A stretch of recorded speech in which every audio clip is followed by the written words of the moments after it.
చిన్నపాటి ఉద్యోగి తప్పు చేస్తే లంచం తీసుకున్నందుకు ఏసీబీ ఎంక్వైరీ ఉంది, లేదంటే డిపార్ట్మెంటల్ ఎంక్వైరీ ఉంది.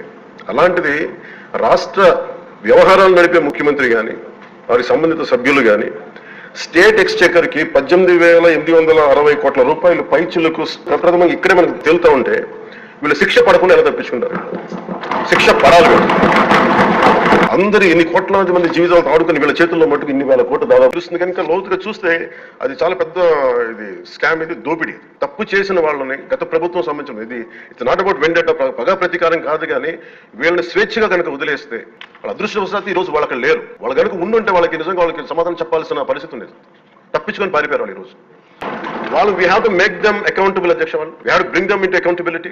They have to be penalised. వాళ్ళు దయచేసి గౌరవ ముఖ్యమంత్రి గారికి నేను మీ తరపు నుంచి ఆయనకి తెలియజేసుకున్నాను అధ్యక్ష, దయచేసి వీరిని please we have to penalise them sir. వాళ్ళకి సరైన శిక్ష పడాలి సార్. వీళ్ళకి తప్పించుకోవడానికి కుదరదు సార్.